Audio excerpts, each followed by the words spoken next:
Like many, I spent the first 5 years of my career waiting for permission. I was wrapped up in there being this clear, linear sequence to things. First, you get the experience, then you get the title, and finally, once the title's there on your email signature or your business card, you get the authority to speak up, make decisions, and lead the room. It's logical, feels professional, and it's an incredibly polite way to view a career. It's also a waste of time and a trap that holds you back. This belief that your agency is something granted to you by a higher authority, a director, a client, or even a professional body, rather than something you already own. The sheer length of our education process leads to this permanent feeling that we're not ready. It's as if we're trained to be these professional permission seekers from the first year through to our part threes, our 7 years conditioning to believe that our best work only counts when some external authority says it does. In the real world of practice, if you're still waiting for someone to tell you that it's your turn to lead, you might be waiting the rest of your career. In my years of mentoring young architects, the ones who shine, those ones who I find myself wanting to promote before they've even asked, they aren't always the ones with the best design skills or the most technical knowledge. They're the ones that provide solutions rather than problems. They don't come to my desk and say, the entrance layout doesn't work with the site levels. They say, the entrance site doesn't work with the site levels, so I've sketched a couple of ways we could change the entrance to solve it. Which do you prefer? One of those is a report of failure, another problem for me to solve. The other one is an act of leadership. It's that transition from being a resource that needs to be managed to being a collaborator who helps manage the project. This is where the shift comes from, doing the work to taking control. How that actually happens is in that extra bit of thinking that wasn't strictly in the question. This same logic applies to how we work with clients. Some architects deliver exactly what the client asks for. If they ask for a 3-bed house of X square meters, they get a 3-bed house of X square meters. Nothing more, nothing less. They hit the requirements, check the boxes, and stop. But the most successful practitioners, the ones who become the only choice for a client, are those that provide the thing the client hasn't even thought of, showing the value an architect can bring by thinking differently. And this goes back to that idea of being good at architecture as a given, the base standard of meeting the formal requirements, but many times an architect's real value is in the unexpected. When you stretch and test a task or a brief, or you move from being a commodity service to being an indispensable advisor. You're no longer just drawing up their ideas, you're shaping their feelings into something more sophisticated or helping solve a bigger problem they didn't know they had.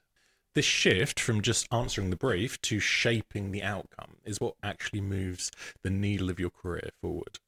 In practice, we often talk about the idea of getting a promotion or winning a client as if these are rewards handed out for good behavior. But if you look closer, the hierarchy within architecture isn't really based on talent. It's based on the threshold of responsibility that you're willing to occupy.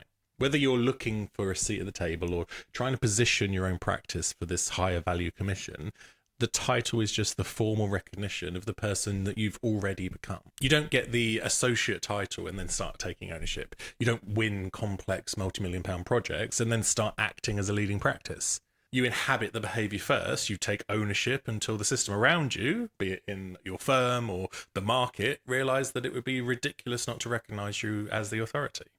This idea of taking control isn't about being aggressive or performative or stepping on other people's toes. It's about shifting from asking to informing.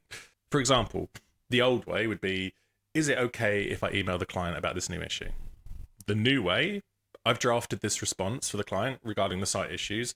I'm going to be sending it at 4 p.m. unless you've got any comments. The first version asks for a permission slip. The second version assumes agency while still allowing for collaboration. It signals that you're already in control, rather than waiting for someone to tell you that you can. Now, a quick caveat here. This isn't a call to bulldoze your way through every situation with unearned confidence. There is a difference between inhabiting authority and ignoring actual dynamics of the room that you're in. If you're working under a director who micromanages every email, or in a firm culture where deviation from process is generally punished, then charging ahead without reading the situation is just poor judgment.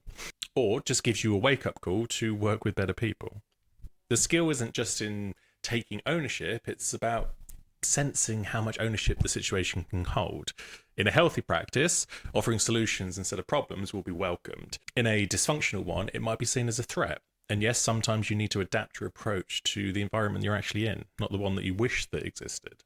Thankfully, most of us aren't in those extreme situations. We're in the messy middle, where the boundaries are unclear and no one's explicitly told us what we're allowed to do. And in that ambiguity, the default assumption that we need to ask for permission is almost more limiting than the reality. So the question isn't, can I get away with this? It's, what's the worst that happens if I try? And usually the worst case is someone saying, run that by me first next time. And that's information, not a failure. I always go back to the phrase, ask for forgiveness rather than ask for permission. Most of this mind shift comes from self-confidence, fighting against that old tendency we often have, telling ourselves that we'll speak up when we know more or when we have more seniority. We treat our careers like a queue where we have to wait for our number to be called, but the queue's an illusion. If you want to implement this idea into your own work, why don't you look at your to-do list or your upcoming client meetings? Where are you waiting for a permission slip that you don't actually need? Instead of waiting for the brief to be perfect or your boss to give you the nod, try to find one gap where you can offer a solution that wasn't requested. And remember, control isn't something that is given to the most talented person in the room. It's taken by the person who's willing to be responsible for the outcome. The permission you're waiting for doesn't exist. The person who needs to give it is you. Have a think, and I'll speak to you next week.